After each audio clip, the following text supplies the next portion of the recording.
Bonjour à tous, bienvenue pour ce webinaire autour de la boîte à outils CSE et transformation écologique.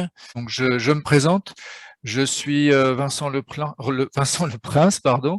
Je représente le réseau Sésame et tout d'abord je voulais vous remercier d'être présent et d'avoir répondu à cette invitation de l'ensemble des partenaires là, qui vont se présenter juste après. Pour découvrir ensemble donc ce nouvel outil qui s'appelle la boîte à outils pour les CSE et la transformation écologique. Alors l'objectif donc de cette petite heure, c'est d'aller voir pourquoi cette boîte à outils a été créée, quel est son objectif, qu'est-ce qu'on va y trouver dedans et comment vous, CSE et l'UTCSE, vous allez pouvoir vous en servir pour faire évoluer vos pratiques sur cette thématique de la transformation écologique. Alors, très rapidement, en deux mots, quand Armand Blondeau, donc ici présent, représentant le Printemps écologique, a sollicité le réseau Sésame il y a un petit peu plus d'un an, il nous avait semblé, pour participer à la promotion et au développement de cet outil, il nous avait semblé une évidence d'y participer. Ça faisait déjà quelque temps, depuis 2020, notamment avec représente.org, qu'on avait initié des activités. Pour le réseau Sésame, ce sujet-là, c'est incontournable. Il y a énormément de choses à imaginer pour faire évoluer les pratiques des acteurs, les entreprises et bien sûr les CSE. Et donc pour nous, c'était bien entendu une évidence donc d'aller sur ce projet. Une évidence parce que il y a le rapport du GIEC qui nous rappelle les urgences à agir. L'influence humaine sur le climat est un fait qui est établi, indiscutable. Et ce que les rapports nous disent, c'est que plus on attend, plus on prend des risques que ce soit impossible de pouvoir agir positivement sur l'environnement. L'autre élément ou les autres éléments qui nous ont invités à agir aussi sur ces questions, c'est d'un point de vue environnemental, bien sûr, par rapport à ces éléments sur le GIEC, mais surtout également par rapport au fait que les comités d'entreprise avant les CSE ont toujours été des acteurs de transformation sociale. Depuis leur création dans les années 40, ils ont toujours été là pour agir sur les besoins du moment. Donc au départ, c'était surtout se nourrir, ensuite ça a été se loger, se soigner, se divertir, se cultiver. Aujourd'hui, on arrive à un autre carrefour de la société où il y a un vrai besoin d'agir pour pouvoir anticiper ces grosses problématiques qui nous permettront de vivre correctement demain pour nous et les générations à venir. Donc il y a une vraie bonne raison environnementale et citoyenne d'agir pour les CSE. Et puis il y a d'autres légitimités d'un point de vue légal déjà, puisque le contexte légal a développé un certain nombre d'outils pour renforcer donc les obligations des entreprises et des CSE en la matière, et notamment la dernière loi climat d'août 2021 qui permet maintenant aux CSE d'agir dans le cadre des consultations sur l'approche environnementale des projets mis en place par leur entreprise. Il y a des aspects économiques parce que demain, les entreprises, si elles n'évoluent pas, elles risquent de se fragiliser, de ne pas répondre à ce contexte légal, de ne pas retrouver aussi, d'être en phase en tout cas avec les attentes de leurs clients et les attentes de leurs futurs salariés. Et puis enfin, l'autre légitimité à agir, c'est la légitimité sociale, c'est-à-dire que là, il y a un vrai travail de transformation avec des risques que tout le monde ne s'en sort pas de la même façon, et donc le CSE a tout intérêt à agir aussi sur ce sujet pour que ces transformations se fassent socialement le plus justement possible. Voilà, donc pour toutes ces raisons, le réseau Sésame s'est engagé avec Printemps écologique et l'ensemble des partenaires qui vont se présenter ici présents pour pouvoir aider les CSE à avoir des outils pour pouvoir avoir un impact sur cette transformation écologique. Ce qu'on vous propose, avant de donner la parole à Armand de Printemps écologique, c'est peut-être de répondre à une première question. On aimerait bien savoir ce que vous avez déjà pu mettre en place dans votre entreprise. Donc, ce qu'on vous propose, c'est simplement de cocher une ou plusieurs réponses à cette question. Avez-vous déjà engagé des actions sur le thème de la transition écologique? Vous pouvez répondre oui dans le cadre du dialogue social avec l'employeur. Vous pouvez répondre oui dans le cadre de notre politique sociale et culturelle. Vous pouvez cocher les deux à la fois ou éventuellement nous dire si vous n'avez jusqu'à présent aucune action engagée sur ce sujet-là.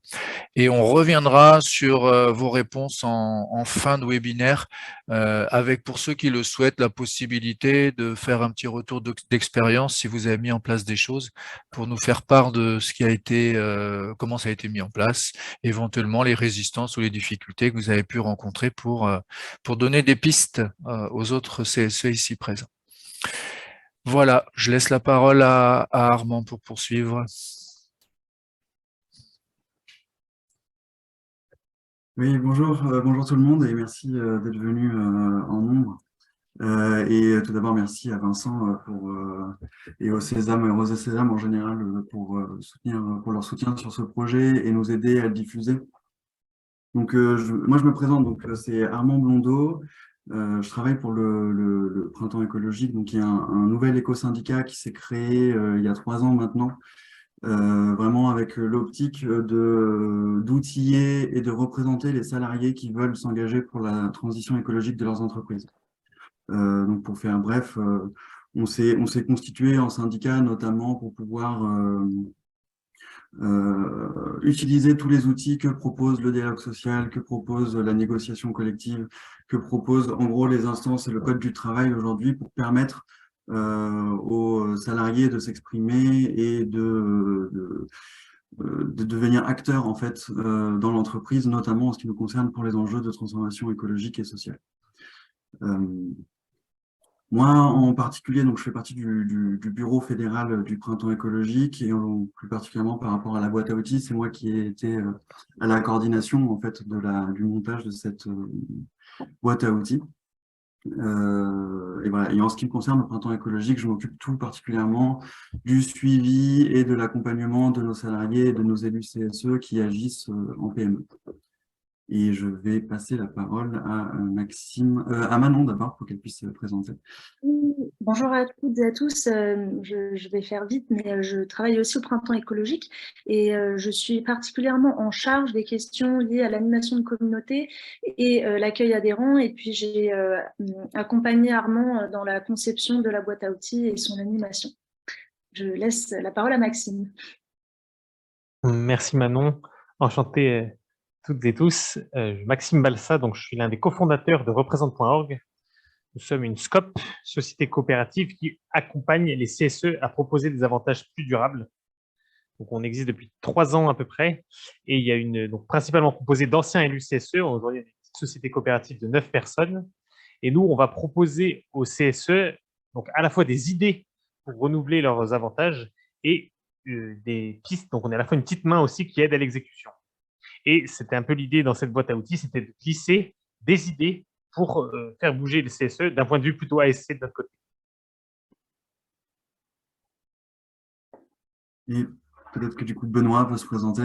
Oui, bonjour à toutes et à tous. Du coup, je suis Benoît Masnou, avocat en droit du travail au sein du cabinet Ecovance Avocat, cofondé avec ma consoeur Amélie Clar. Du coup, nous, on intervient en droit du travail, exclusivement côté représentant du personnel, organisation syndicale et salariés, avec une dimension environnementale, donc en droit du travail, avec une forte dimension environnementale, en vue d'accompagner cette montée en puissance du dialogue social environnemental au sein des entreprises. Et donc, on accompagne, on conseille, on forme, et le cas échéant, on défend les intérêts, si nécessaire, en justice, des représentants du personnel. Et on a été donc ravis de pouvoir contribuer modestement à la boîte à outils, surtout essentiellement sur les aspects purement juridiques, et notamment effectivement les leviers d'action qui ont pu être reconnus et consacrés, notamment depuis la loi climat de 2021. Merci Benoît. Oui, parce que pour donner un peu de contexte en fait sur voilà, le cadre dans lequel est née cette boîte à outils, donc, et notamment pour parler d'un des partenaires qui n'est pas présent ici, mais qui a été fondamental pour la naissance de cette boîte à outils, qui est l'ANACT, En fait, le Printemps écologique a répondu en 2020, 2021, à un appel à projet de l'ANACT, donc l'Agence nationale pour l'amélioration des conditions de travail, donc qui est une agence publique que j'imagine certains d'entre vous connaissent déjà bien ici. Et donc, en fait, ils avaient lancé un appel à projet pour essayer de trouver les moyens de faire en sorte que la question des conditions de travail et la question de la transition écologique soient traitées ensemble. Et nous, au Printemps écologique, c'était vraiment l'époque où on se posait la question, et particulièrement nous, au Printemps écologique, où nous étions beaucoup en fait, de novices en fait, du dialogue social, de novices du syndicalisme. De aujourd'hui, en fait, qu'est-ce que c'est les outils qui sont à notre portée, dont on peut se saisir pour traiter de la question de la transformation écologique en entreprise. Et donc, on a proposé à l'ANACT de faire un outil qui permette de rassembler toutes les informations des outils clés en main qui permettent de rassembler en fait tout ce qui permet aux salariés d'agir en entreprise et particulièrement les élus CSE.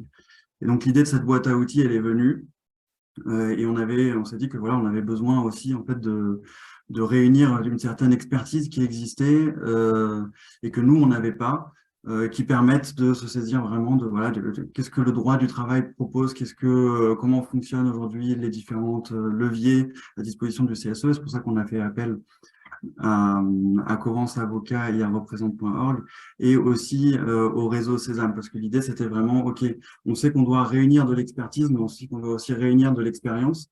Et le réseau Sésame était un excellent aussi moyen pour nous en fait de proposer quelque chose et de le tester auprès d'élus CSE et de dire est-ce que ça correspond vraiment à vos besoins. Donc c'est aussi là où en fait travailler avec le réseau Sésame a été extrêmement important. Donc voilà, je vais laisser la main à Manon pour présenter un peu plus exactement ce qu'on a essayé de faire avec cette boîte à outils et comment on l'a conçue. Oui, merci Armand. Donc, pour revenir effectivement sur la logique qu'on a voulu adopter avec cette boîte à outils, notre volonté était vraiment qu'elle puisse être diffusée au plus grand nombre et vraiment largement. Et donc, on en a fait un outil gratuit, accessible à tous, qu'on a placé en fait en licence Creative Commons pour pouvoir vraiment massifier son utilisation. On voulait également que cet outil puisse correspondre au maximum aux besoins des utilisateurs et des utilisatrices. Donc, on fait en sorte qu'il puisse être évolutif, qu'il puisse s'enrichir avec les retours et les besoins, les suggestions d'amélioration des utilisateurs et utilisatrices. Et puis, il est important aussi de savoir que ce contenu, il est validé par des experts, notamment sur les questions juridiques. On voit bien qu'en fait le cadre législatif aussi de la loi climat a permis de renforcer la légitimité des représentants du personnel sur ces sujets, de leur donner un cadre dans lequel agir. Donc on reprécise un peu tout ça dans la boîte à outils. On donne également des pistes d'action concrètes pour mettre en place des démarches liées à la transition écologique dans les entreprises. Enfin, notre cible est quand même plus particulièrement celle des représentants du personnel dans les PME, puisque c'est sur le cadre légal assigné aux PME qu'on a construit la boîte à outils, mais elle s'adresse aussi à tous les salariés qui veulent mettre en place des choses dans leurs entreprises et même y compris les personnes d'entreprises plus grandes, mais le cadre juridique restera celui des PME. Et cela aussi peut intéresser les acteurs de l'écosystème du dialogue social et de la formation. Oui. Manon, quand tu dis les PME, c'est moins de 300 salariés, hein, c'est ça? Tout à fait, merci pour la précision. Donc voilà. Donc les approches qu'on a voulu adopter avec cette boîte à outils, c'était vraiment de pouvoir d'abord faire le point sur l'impact direct et indirect des PME sur l'environnement, mais aussi voir quels peuvent être les impacts écologiques et notamment climatiques sur l'activité des PME. Donc ça marche vraiment dans les deux sens. Et ça permettait de voir quel chantier allaient devoir investiguer les représentants du personnel après avoir fait un peu une identification des impacts de l'entreprise vis-à-vis des enjeux écologiques. Mais il nous semblait aussi nécessaire de faire le point aussi sur les problématiques liées aux conditions de travail dans les entreprises et de faire en sorte qu'elles puissent être en adéquation avec les enjeux écologiques qui vont être abordés par l'entreprise pour ne pas en fait faire en sorte que pour ne pas faire en sorte que cela rentre en contradiction, mais bien qu'il y ait une cohérence en fait entre enjeux écologiques et enjeux sociaux liés aux conditions de travail. Donc ça peut être sur la mobilité, ça peut être sur le numérique, entre autres. Et dernier pilier qui nous semblait important d'aborder, c'est tout ce qui est lié à l'organisation du travail et à la stratégie pour essayer de mobiliser des leviers de transformation qui soient vraiment pérennes pour vraiment engager pleinement les entreprises sur les enjeux écologiques. Donc à travers la gouvernance, la politique d'achat, voilà, la stratégie aussi de l'entreprise. Alors, je ne vais pas forcément m'étendre sur ce slide-là, mais il faut aussi savoir que dans la boîte à outils, vous allez pouvoir retrouver vraiment des outils clés en main qui sont vraiment conçus pour vous faciliter vos démarches et vous faire gagner du temps. Armand, Maxime et Benoît auront l'occasion de vous montrer certains exemples. Vous trouverez aussi des fiches méthodologiques sur certains concepts, certains points qui sont abordés dans la boîte à outils, sur la négociation, sur la formation, etc.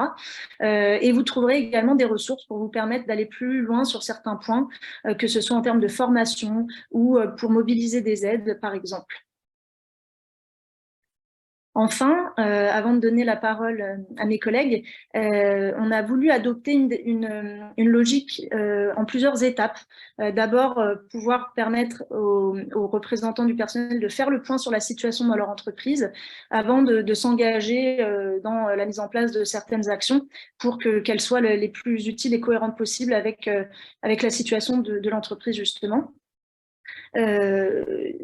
Ensuite, l'idée, c'est de pouvoir aussi permettre aux représentants du personnel de mettre en place des actions sans forcément avoir l'aval de la direction, en particulier sur la sensibilisation.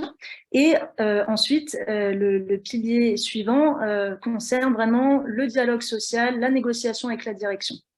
Donc maintenant, je vais passer la parole à Armand sur le sujet sur la première partie de la boîte à outils. Donc je vais partager mon écran. J'arrive tout de suite. Alors.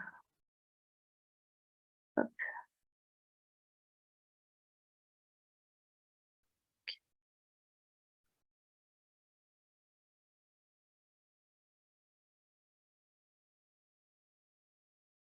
Ok, super. Est-ce que je vais te demander Donc, pour vous, pour montrer un petit peu la boîte à outils, comment elle fonctionne, on va naviguer dedans directement. Donc, pour information, la boîte à outils, on arrive dedans généralement par un petit lien sur lequel vous pouvez cliquer qui vous amène à un premier petit questionnaire qui vous permet en fait c'est quelques questions qui permettent d'évaluer où est-ce que vous en êtes en tant qu'élu CSE et où est-ce qu'en est votre entreprise par rapport à la question de la transformation écologique. Donc, est-ce que j'ai… Oui, j'ai la main. Donc, voilà, les questions qu'on va vous poser, typiquement, c'est est-ce qu'on est dans… est-ce qu'on est un élu, est-ce qu'on est un salarié, est-ce qu'on est un responsable RH, est-ce qu'on est un consultant, etc. On a aussi essayé… La boîte à outils s'adresse vraiment en particulier aux représentants du personnel et aux délégués syndicaux, mais on a essayé de faire en sorte qu'un salarié qui s'intéresse à ces questions-là, un salarié sans mandat, je veux dire, puisse y trouver aussi de l'information intéressante, mais aussi côté employeur, mais aussi côté expertise, etc. Donc, on pose certaines questions sur la taille, mais aussi qui permettent en fait d'estimer en fait est-ce que l'employeur prend en compte la question de la transformation écologique selon vous, hein, de votre point de vue bien sûr. Le côté des salariés, est-ce que des questions qui permettent d'évaluer aussi le niveau de connaissance des outils du dialogue social et environnemental et qui permettent aussi d'évaluer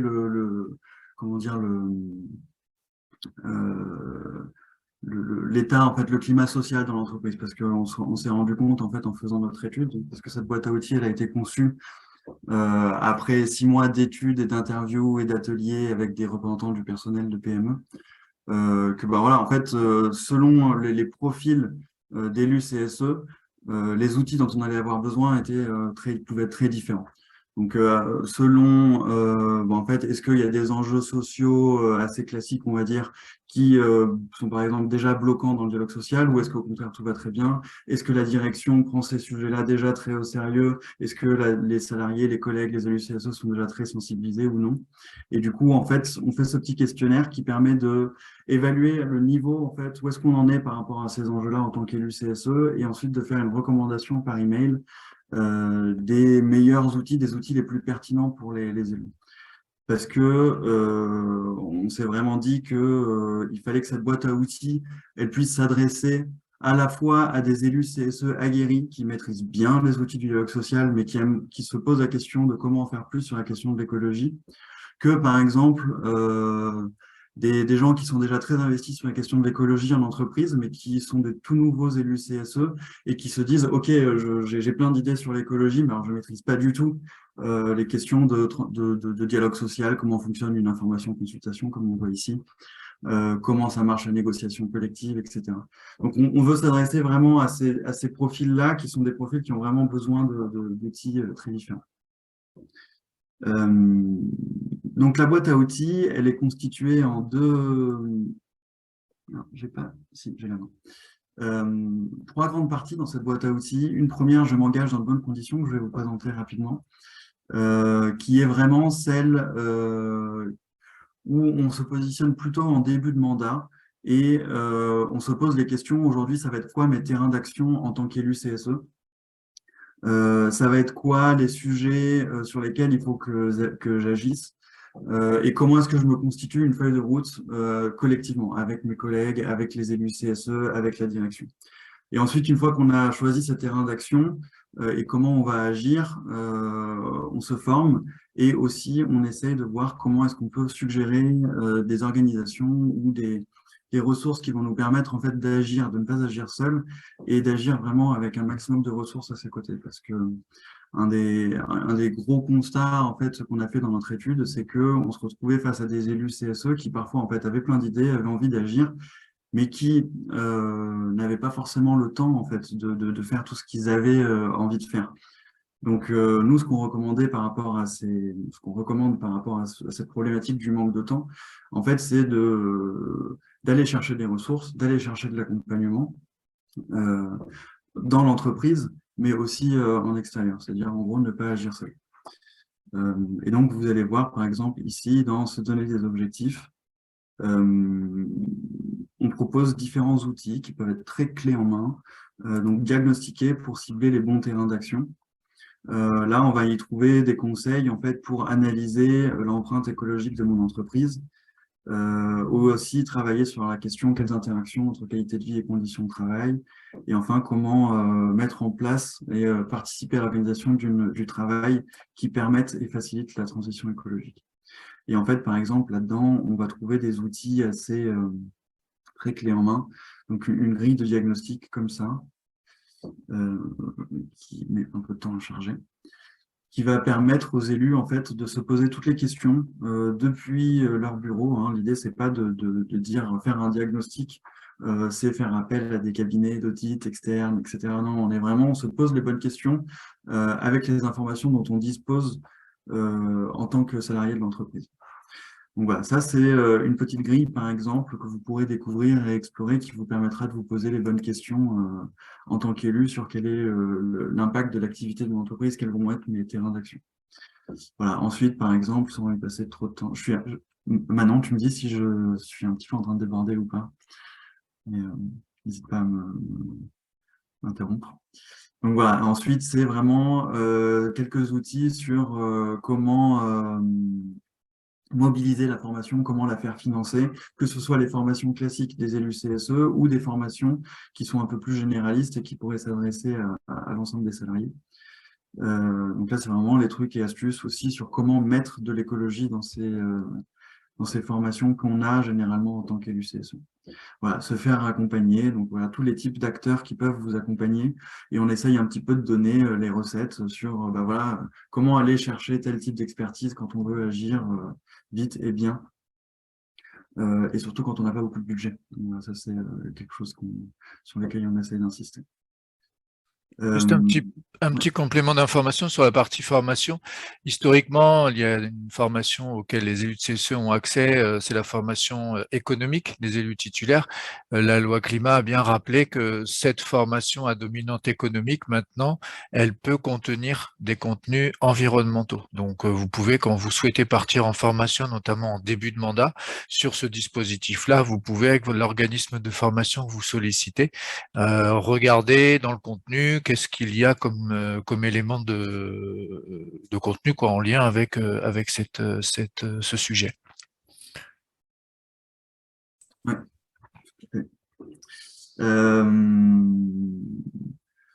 Donc voilà, je vais laisser la parole à Maxime pour présenter laisser la parole et la main à Maxime pour présenter la deuxième partie. Donc je mobilise mes collègues et j'agis, qui concerne plus du coup ce qu'on peut faire en tant qu'élu CSE hors du dialogue social et typiquement la question des ASC que vous connaissez tous très bien. Je vais laisser la main. Je n'ai plus le concret.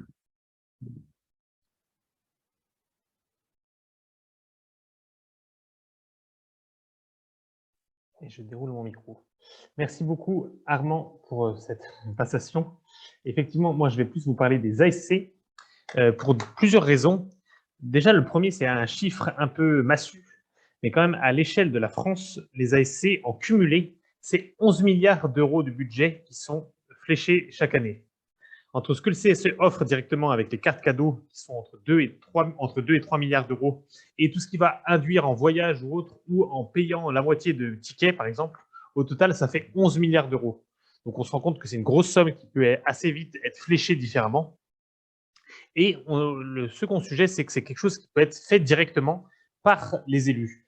Il y a des choses qui relèvent de la négociation, on sait que ça prend du temps et de la stratégie. Pour les ASC, il y a aussi une stratégie, mais au moins le CSE peut plus compter un peu sur lui-même et enclencher des actions assez rapidement.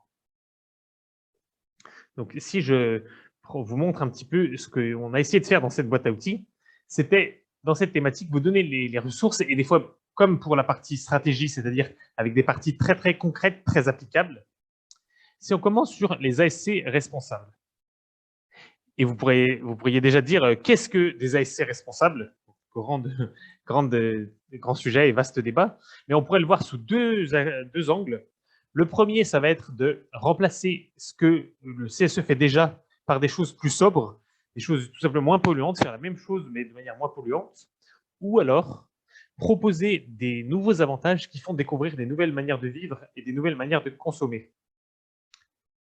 Donc si je reprends par exemple, donc, la première partie, proposer des ASC responsables, le but de cette boîte à outils, c'était de vous donner des alternatives qui font envie dans les thématiques un peu classiques des CSE. Si vous prenez pour les cadeaux, pour les voyages, pour les sorties, les activités, donc les grandes choses qui sont un peu ce qu'on attend du CSE, à chaque fois, vous allez pouvoir retrouver des alternatives. Pour les cadeaux, donc c'était donner les choses auxquelles penser avant de faire le cadeau, et on peut aller jusqu'à trouver des pistes, donc d'autres types de cartes cadeaux, justement, et là, on a listé des prestataires pour vous. Donc, c'est un exemple, c'était surtout pour inspiration, mais au moins que vous sachiez qu'il y en a d'autres qui existent. Et on va aussi, bien sûr, refaire le rappel de tout ce qu'il y a à prendre en compte lors de cette émission, de ce choix des cadeaux ou des cartes cadeaux. Là, vous avez une petite liste ici, et vous retrouvez des idées comme ça avec des vrais conseils de prestataires éprouvés pour un peu renouveler la carte cadeau classique, par exemple. Mais on peut trouver la même chose pour les voyages. Et le CSE est souvent attendu pour des grands voyages. Même dans des PME, le CSE est parfois celui qui emmène en voyage. Là, nous, ce qu'on montre, c'est que c'est possible de trouver plein d'alternatives, y compris en France, avec du voyage en train, des voyages dans des cabanes perchées dans des arbres, des voyages dans bivouac entre collègues, beaucoup de choses qu'il est possible de faire. Ce qu'on a listé là dans les voyages. Et il y a tout ce que aussi le CSE peut faire qui n'est pas dans les choses qu'on attend traditionnellement. Typiquement, et alors là, c'est assez cocasse parce que j'ai vu un CSE qui l'a fait dans les participants, mais un CSE, lui, vraiment met le paquet pour créer du lien entre ses collègues. Et dans les choses qu'il a proposées, ça a été donc des ateliers ensemble entre collègues pour apprendre à faire la cuisine végétarienne, par exemple, pour créer ses propres cosmétiques. Ou plus récemment et encore plus innovant, comme c'est un CSE qui avait beaucoup de personnes qui ont des jardins, le CSE a organisé un troc de graines pour entre salariés, une commande groupée de graines, et même c'est allé jusqu'à une commande groupée de plants et de hoyas, donc de la poterie traditionnelle pour économiser l'eau dans le jardin. Et donc le CSE utilisait sa force un peu de commande groupée d'agrégateurs pour aider les salariés à avoir des prix plus faibles et même créer cet engouement, on parlait de troc de graines, quelque chose qui crée aussi un peu du lien entre collègues. Et dans ces ASC, là, l'idée, ça va être aussi de ne pas sombrer soi-même dans le greenwashing, en bon français, l'éco-blanchiment. Et on a laissé, du coup, dans cette boîte à outils, des méthodes et des billes pour pouvoir le reconnaître chez les prestataires qui viendraient vous solliciter en tant qu'élu. Dans la même manière, une fois qu'on a trouvé des nouvelles ASC à mettre en place, l'idée, c'est de ne pas sombrer soi-même dans l'éco-blanchiment. Donc là, vous avez une rubrique communiquer et mettre en valeur ses actions, où il va y avoir à la fois des idées pour bien communiquer, avoir adopté le ton juste et pas promettre le grand soir écologique, mais vraiment rester quelque chose de mesuré et adapté à ce que vous faites, et à la fois vraiment des méthodes, que ce soit sur les sites ou sur les différents supports, sur comment interroger vos collègues, comment présenter les activités à vos collègues. Mais ma langue a fourché parce que j'ai dit interroger vos collègues. Ça, c'est une seconde rubrique, la partie sonder ses collègues, parce que ça peut permettre de lever aussi des objections internes que vous aurez, c'est-à-dire certains autres élus qui ne seront pas toujours d'accord, ou tout simplement, parfois, on ne sait pas trop si des nouvelles idées vont marcher, ce qu'en pensent les collègues.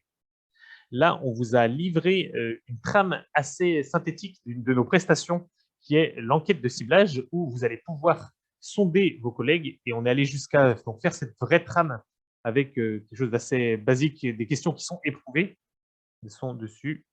Donc voilà, vous avez directement la trame de sondage, avec directement les outils qui permettent de le réaliser. Par exemple, nous, on sert d'un outil de sondage basé en France, qui s'appelle Evalingo. Là, vous avez directement le lien là-dessus. Ça vous fera gagner beaucoup de temps, parce qu'on sait que juste réaliser un bon sondage, en fait, ça prend du temps. Par contre, il y aura toujours le boulot, évidemment, de traiter les données après, mais ce sera quelque chose de riche et qui permet aussi de se mettre d'accord au sein du CSE à partir de données. Sachez même que certains CSE se sont servis de ces sondages, donc sur l'idée de où en sont les salariés dans la transition écologique, pour interroger aussi sur ce qu'en pensait la direction. Enfin, ce qu'en pensaient les salariés vis-à-vis de la direction. C'est-à-dire, est-ce qu'ils pensaient que l'entreprise en allait assez loin? Est-ce qu'ils s'estimaient assez bien formés dans le cadre de leur métier? Et là, on a eu des réponses assez surprenantes, parfois assez intéressantes, avec par exemple une entreprise de commerciaux qui voulait être mieux formée à l'éco-conduite. Et ça, c'est remonté au fil de ce sondage. Et le dernier, ce sera utiliser donc, ce volet des ASC pour sensibiliser.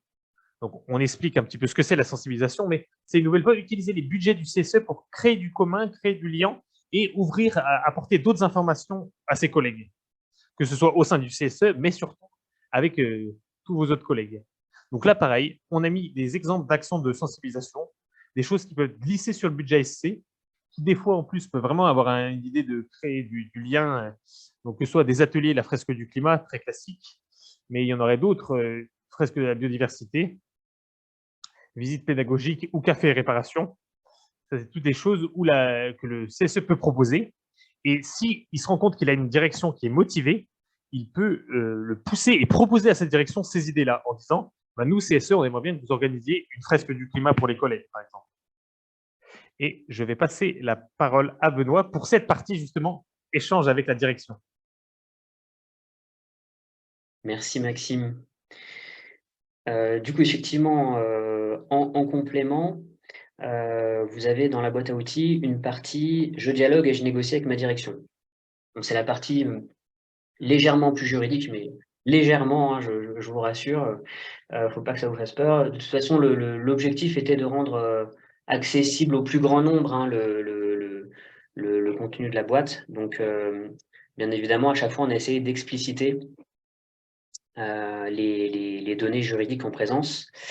Comme ça a été dit très justement par Vincent tout à l'heure, effectivement, la loi climat a consacré le rôle environnemental du CSE dans les entreprises de 50 salariés et plus. Et le droit est un outil. Donc, c'est important de s'en saisir, de le connaître, pour essayer de, effectivement, mobiliser ces leviers d'action évoqués. Alors maintenant, je crois que j'ai bien la main sur ton écran, mais je n'arrive pas à descendre sur je dialogue et je négocie avec ma direction. Si jamais tu peux le faire, ce serait super. Ah, parfait, merci beaucoup. Donc, c'est cette partie-là. Je dialogue et je négocie avec ma direction, donc avec différents thèmes explicités à chaque fois. Donc, monter une commission écologie, tirer parti des informations en consultation, utiliser la BDESE, mener des négociations. Tout ceci en vue de contribuer au développement du dialogue social environnemental qu'on évoquait tout à l'heure. Donc, bon, je ne vais pas tout vous montrer, en plus j'ai un délai imparti serré, mais en quelques mots, la loi climat notamment donc, a reconnu le rôle environnemental du CSE de différentes manières, et notamment du coup a prévu que dans le cadre des consultations récurrentes du CSE, l'employeur soit tenu au cours de ces consultations récurrentes, donc il y en a 3, consultation sur la situation économique et financière, consultation sur la politique sociale, consultation sur les orientations stratégiques. Donc, sauf accord différent, ces consultations sont tous les ans, ont lieu tous les ans, pardon. Et donc, du coup, au cours de ces 3 consultations récurrentes, l'employeur est obligé d'informer le CSE sur les conséquences environnementales de l'activité de l'entreprise. Donc, premier rôle majeur, au cours de ces consultations, le CSE a un droit de regard sur ses conséquences environnementales et peut, au-delà de ça, bien évidemment, rendre un avis, c'est une consultation, rendre un avis sur ces sujets, et l'employeur devra répondre de façon motivée à cet avis. Sur l'onglet « Tirer parti des informations consultation », alors pour vous rassurer, on revient sur ce que c'est une consultation, parce que, pardon, je me suis un petit peu emballé, c'est pas forcément évident pour tout le monde, donc on revient bien évidemment sur les contours de cette notion de consultation, à distinguer avec l'information, et puis on distingue ce que j'évoquais à l'instant, à savoir les consultations récurrentes, des consultations ponctuelles, puisque au-delà de ces consultations récurrentes que j'ai déjà évoquées, effectivement, compte tenu de cette consécration du rôle environnemental du CSE, l'employeur sera également tenu de consulter le CSE avec une dimension environnementale sur un grand nombre de ses projets. Donc avant la mise en œuvre de son projet, l'employeur est tenu de consulter le CSE, de demander l'avis du CSE avant de mettre en œuvre son projet. Donc, à titre d'exemple, parmi d'autres de consultations ponctuelles, il y a par exemple une consultation sur un projet de déménagement, qui est une consultation qui rentre dans le cadre qui peut rentrer dans le cadre d'un projet d'aménagement important des conditions de travail.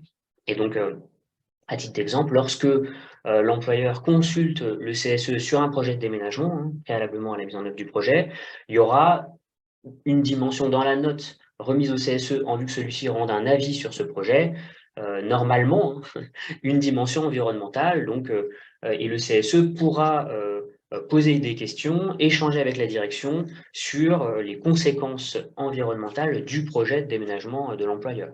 Et donc, pour vous donner un exemple, donc, on détaille, d'ailleurs, donc à chaque fois, bien évidemment, pour que vous puissiez vous en servir avec un renvoi vers les articles de référence qui renvoient à Légifrance, donc ça peut vous aider aussi à utiliser et mobiliser et après citer ces articles correctement par la suite.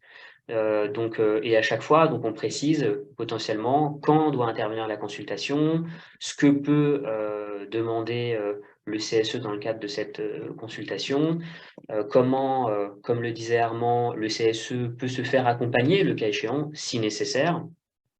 Mais l'idée vraiment est de vous donner le plus d'outils. Encore une fois, le droit est un outil. Il doit servir, et donc pour que vous puissiez le mobiliser. À chaque fois, l'objectif était d'expliciter les notions le plus possible et de vous donner les fondements juridiques à mobiliser le cas échéant. Donc là, par exemple, pour revenir sur la notion de projet important, On vous détaille étape par étape comment la procédure peut se dérouler et on vous donne de premières pistes de réflexion et des exemples d'informations. Par exemple, ici, exemple d'information dans le cadre d'un projet de déménagement des locaux. Donc voilà, pour alimenter vos réflexions et le dialogue, les échanges, faire un réel dialogue social en réalité. Donc pour ne pas trop dépasser, je poursuis. Comme support de ces consultations, notamment des consultations récurrentes, la loi climat a fait évoluer la BDES en BDESE, base de données économiques, sociales et environnementales, donc désormais depuis la loi climat.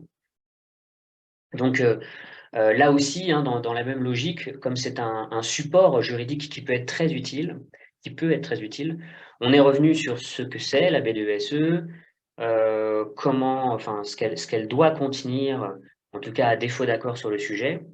Encore une fois, on vous donne des repères sur le cadre juridique applicable. Et sur ce sujet en particulier, il se trouve qu'on peut vraiment améliorer ce cadre juridique parce que le décret qui a été rendu sur ce sujet et qui précise les informations à communiquer à défaut d'accord sur le sujet est un petit peu déceptif. Bon, je ne vais pas rentrer dans le détail ici à ce sujet, mais sachez que juridiquement, il est tout à fait possible de négocier sur le contenu de la BDESE et de négocier du coup un contenu qui soit adapté à votre entreprise avec des indicateurs qui seraient pertinents à votre activité et potentiellement aux conséquences environnementales de l'activité de l'entreprise que vous aurez identifiées grâce aux parties évoquées précédemment.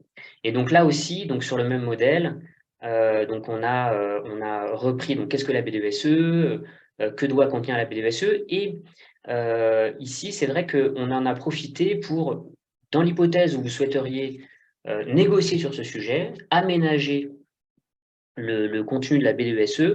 On vous a donné des pistes et même une matrice en fait que vous pourrez mobiliser, hein, que l'on trouve ici. Bon, bien évidemment, vous pourrez vous référer à la boîte hein, pour avoir plus de détails, mais la logique est la suivante. Dès lors que la question environnementale est quand même assez proche de la question des conditions de travail, voire de la santé et de la sécurité. Et c'est vrai qu'on s'est retrouvé en échangeant avec nos interlocuteurs face à pas mal de difficultés et de freins en fait, hein, pour mobiliser, s'agissant de la faculté pour les membres du CSE à mobiliser les nouvelles attributions environnementales. Bon, je ne vais pas évoquer tous les freins, mais souvent on nous dit, bon, bah, nous déjà, donc déjà le CSE, c'est une fusion des anciennes instances, donc voilà, la réforme fusionnant au sein d'une seule instance, 3 instances est passée par là, avec potentiellement aussi un manque de moyens, un manque de temps, aussi un manque, enfin vous avez déjà beaucoup de sujets à traiter, hein, au-delà de l'aspect environnemental, donc c'est vrai que souvent les représentants du personnel se trouvent un peu démunis, et donc on s'est dit, et au-delà de la pertinence juridique, on s'est dit que ça pourrait être utile aussi de se servir d'outils déjà existants en fait, hein, et que les élus connaissent hein, déjà.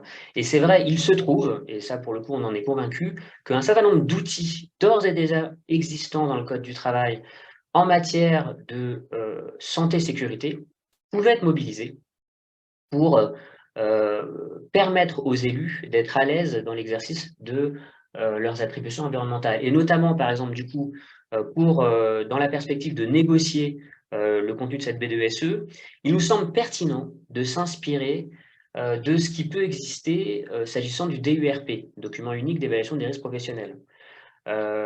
Puisque là, c'est un outil qui est davantage connu, enfin je l'espère, par les représentants du personnel, document au cœur du réacteur hein, en matière de prévention des risques professionnels.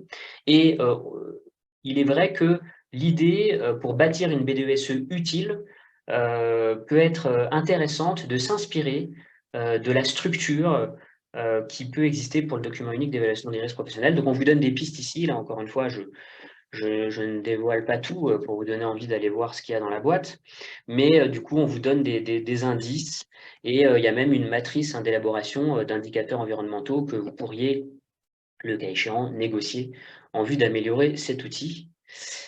Si ça s'ouvre, voilà. Donc en fait, on raisonne un peu, quand je vous disais, l'analogie, ou en tout cas la forte inspiration avec les réflexions qui peuvent être menées concernant le DURP. Hein, voilà, vous avez une répartition par unité de travail, des impacts, l'identification de mesures d'atténuation, l'indice, la fréquence de mise à jour. Si on va un petit peu sur plus à droite, du coup, le responsable chargé du déploiement de la mesure. Hein, tout ceci rappellera à ceux qui interviennent d'ores et déjà en matière de santé et sécurité, ce qui peut exister, par exemple, s'agissant du document unique d'évaluation des risques. Donc, pour synthétiser, parce que j'ai presque fini mon intervention, clarifier dans la mesure du possible les outils juridiques, les leviers à disposition, et donner des pistes de réflexion puisque presque tout est négociable, notamment en matière d'organisation de la représentation du personnel, donner des pistes de réflexion pour essayer que vous puissiez mobiliser les prérogatives environnementales de la façon la plus adaptée et opportune possible. Merci.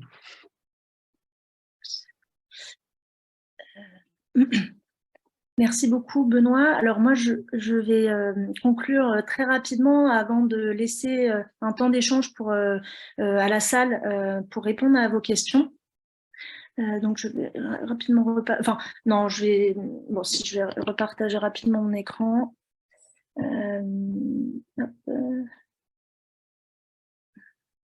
Instant. Voilà. Tac. Donc oui, juste pour vous parler rapidement des prochaines étapes qu'on envisage pour la boîte à outils, on a vraiment besoin de pouvoir diffuser massivement cette boîte à outils. Donc si vous connaissez des communautés, des organisations telles que le Sésame aujourd'hui, qui seraient intéressées par un webinaire de présentation, n'hésitez pas à nous solliciter. Si vous souhaitez contribuer à la diffusion de la boîte à outils, on peut aussi vous envoyer des éléments de communication. Cette boîte à outils, en fait, elle est en expérimentation jusqu'à fin juin. Le but étant de l'améliorer au maximum, de prendre en compte tous vos retours, que ce soit sur la forme, sur le contenu, des suggestions que vous auriez à faire, on les prend en compte pour que la boîte à outils soit la plus utile possible par rapport à vos besoins. On aura également à cœur de pouvoir développer au maximum aussi la communauté des utilisateurs et des utilisatrices de la boîte à outils. Et alors, ce qu'il faut aussi noter, c'est qu'effectivement, je vous le disais en début de présentation, le cadre aujourd'hui de la boîte à outils est vraiment celui des PME, donc moins de 300 salariés. Il pourrait être intéressant que cette boîte à outils évolue par la suite pour aborder aussi les autres tailles d'entreprises, ETI, grands groupes, et puis également le secteur public, et de développer des aspects juridiques sur ces aspects-là, et également de pouvoir faire des focus sectoriels, puisque aujourd'hui, on s'adresse surtout dans la boîte à outils aux entreprises du secteur tertiaire. Dans l'industrie, il y aurait également pas mal de choses intéressantes à dire. Donc voilà ce que je voulais vous adresser en guise de conclusion. Et donc maintenant, on vous laisse la parole, ou en tout cas, on va essayer de voir quelles questions peuvent être posées dans le chat et puis y répondre. Merci à vous en tout cas.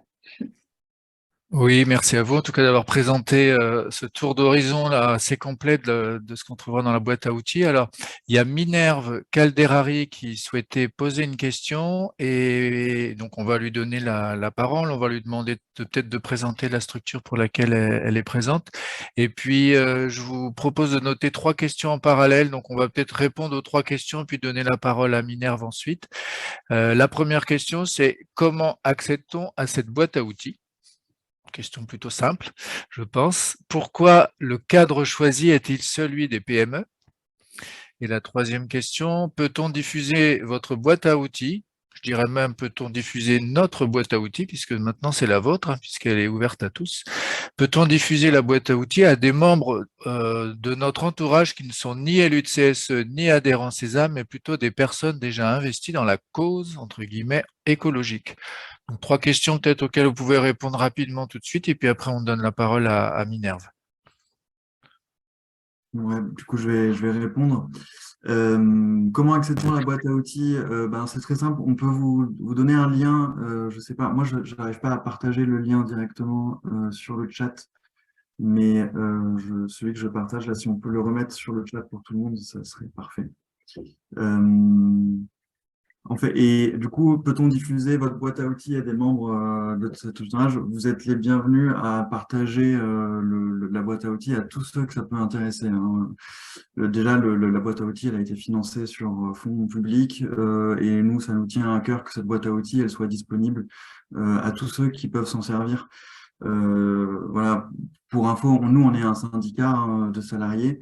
On a aussi, par exemple, conçu cette boîte à outils pour les autres syndicats. On peut être syndiqué à la CGT, à la CFDT, n'importe quel syndicat, et trouver quelque chose de très utile dans cette boîte à outils. Et ces personnes-là sont très les bienvenues de s'en servir. Donc voilà, diffuser au contraire au maximum, c'est ce qu'il faut faire. Et dernière question, pourquoi le cadre choisi est celui des PME?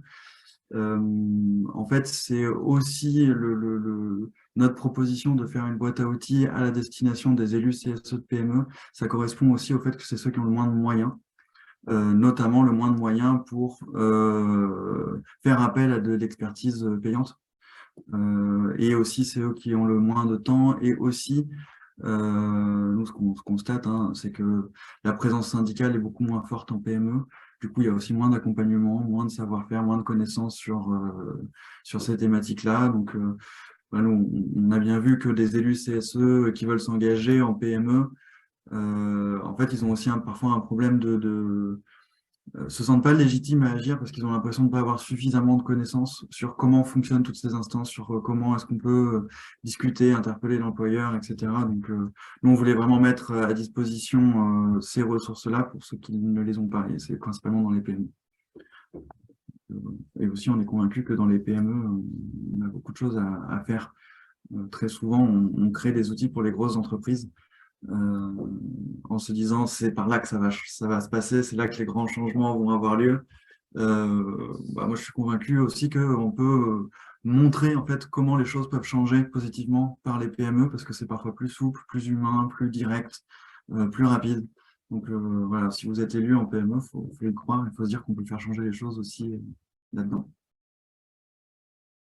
Merci. On propose à Minerve de poser sa question, si elle peut se présenter, quelle structure?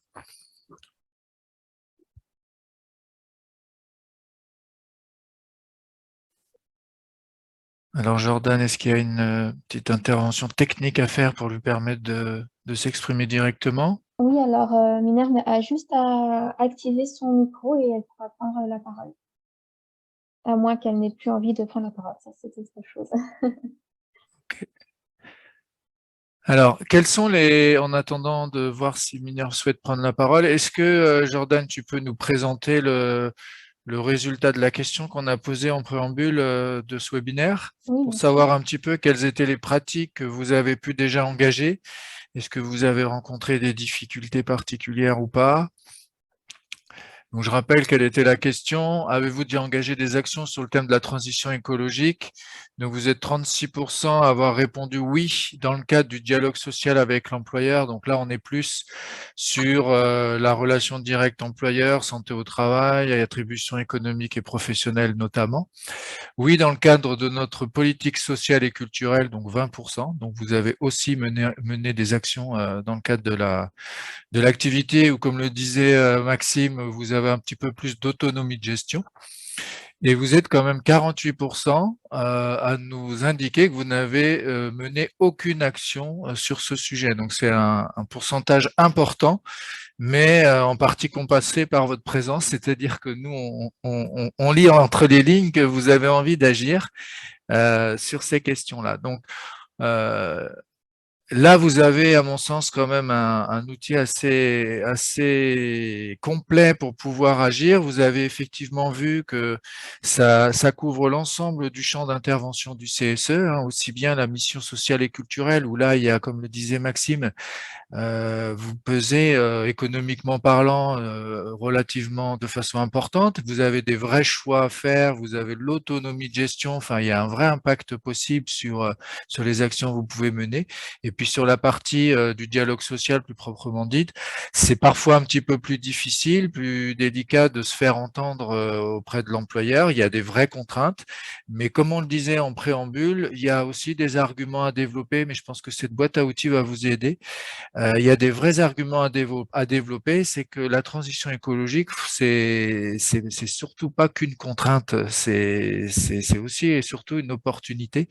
Et ne voir ça que comme une contrainte, ce serait subir en fait la transformation qui est inéluctable de toutes les entreprises, et ça serait surtout prendre le risque d'être un peu en retard sur ses concurrents, si je me mets côté employeur.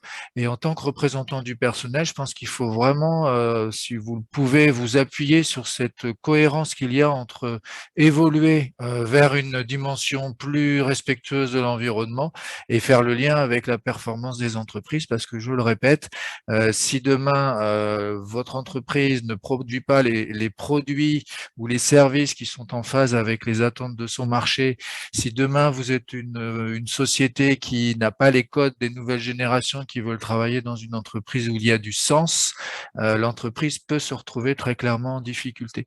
Donc en tant qu'acteur de dialogue social et acteur de transformation sociale, comme je le disais en préambule, vous êtes vraiment un vrai acteur levier pour faire évoluer les pratiques, à la fois sur les ASC que vous pilotez, et puis également dans la façon de voir l'entreprise dans laquelle on travaille, et la conduire à travers le dialogue social vers une entreprise qui a toujours un vrai objectif économique, mais qui, au regard du code civil, respecte son engagement aussi de pratique sociale et environnementale. Donc il y a des vrais gros enjeux, et là, avec cette boîte à outils, je pense vous aurez de quoi appuyer vos argumentaires.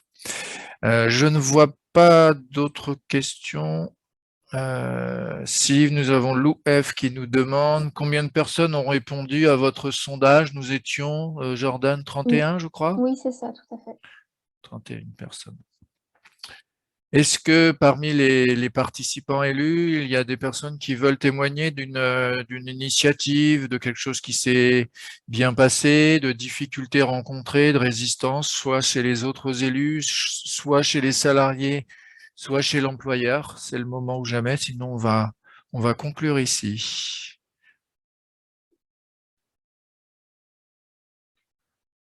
Bien. Oui, Jordan? Non, c'était juste pour dire, si vous souhaitez prendre la parole, n'hésitez pas à lever la main en bas de votre écran pour qu'on puisse activer votre micro.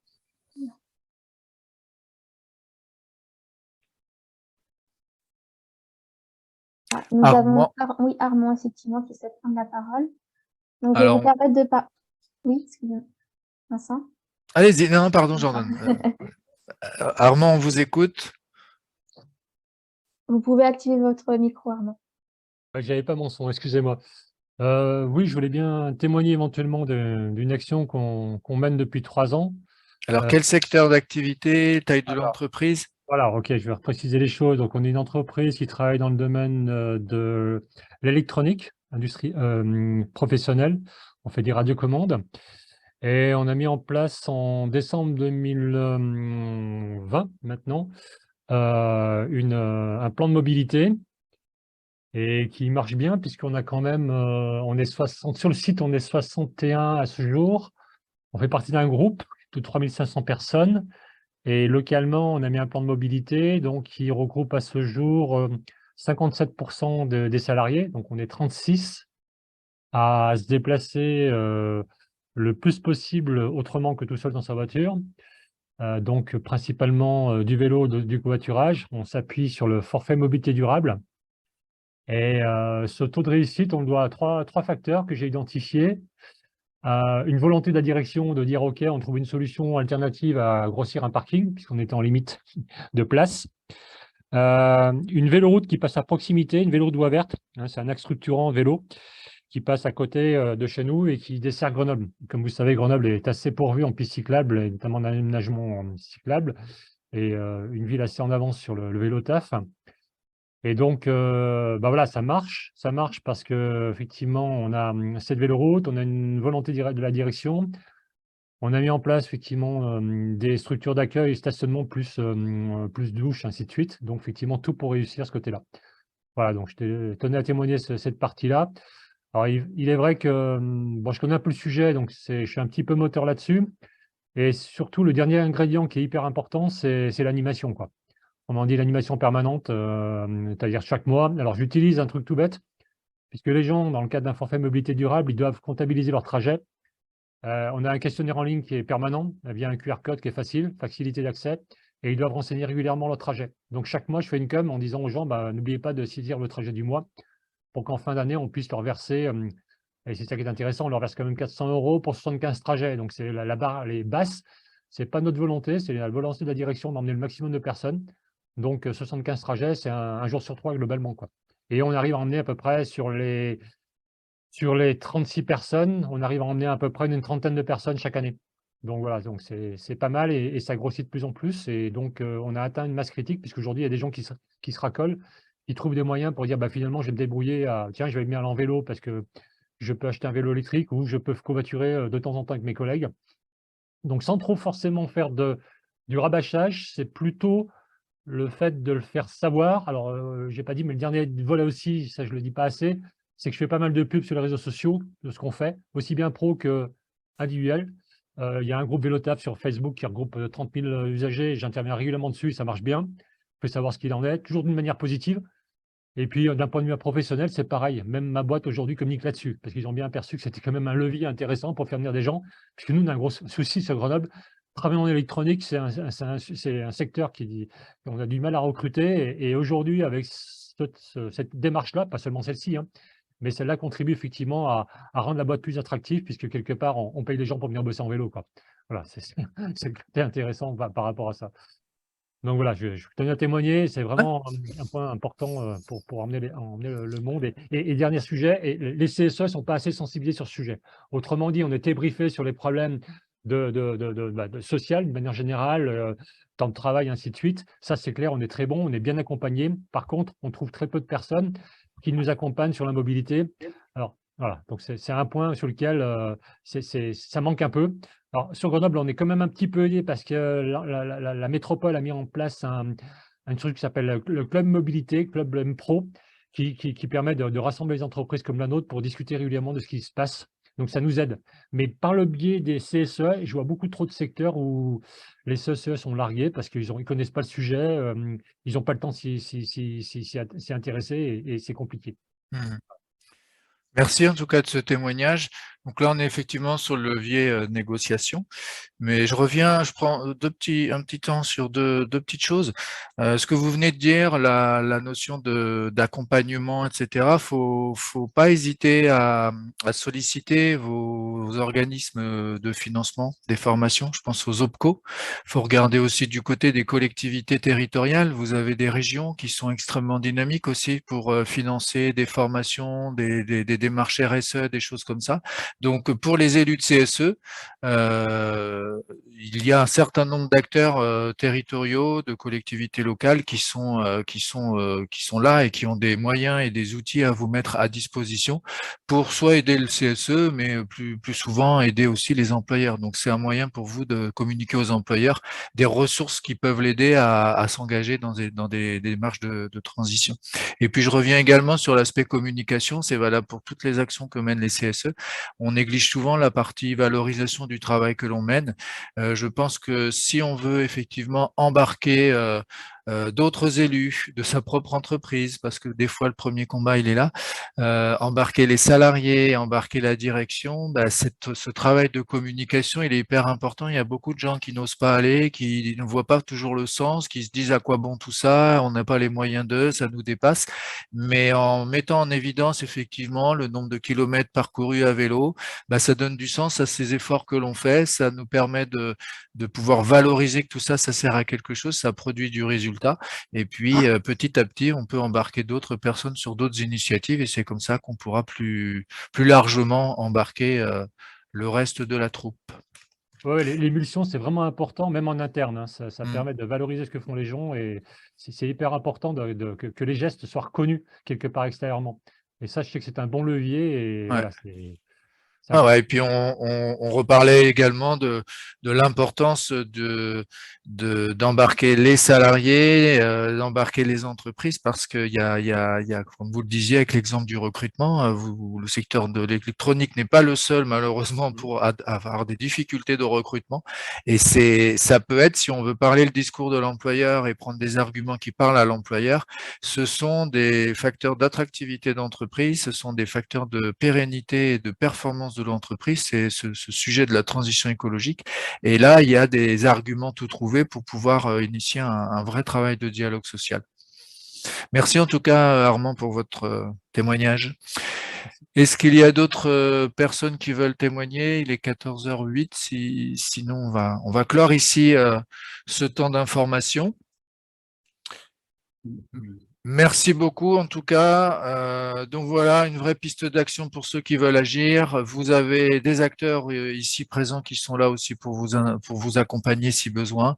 Pensez, comme le disait Armand Blondeau, aux actions internes, aux acteurs externes, la formation, l'information, la sensibilisation, la négociation. Tous ces termes-là sont à votre service pour pouvoir faire évoluer ces pratiques. Et puis, surfez, naviguez aussi longtemps que vous voulez sur cette boîte à outils et faites remonter les axes d'amélioration que vous identifiez. Merci à tous. Merci aux participants Merci beaucoup. et aux intervenants. Merci. Et puis à bientôt pour réaborder ce sujet-là. À Merci bientôt. beaucoup. À bientôt. Bon après-midi. Bon après-midi, au revoir.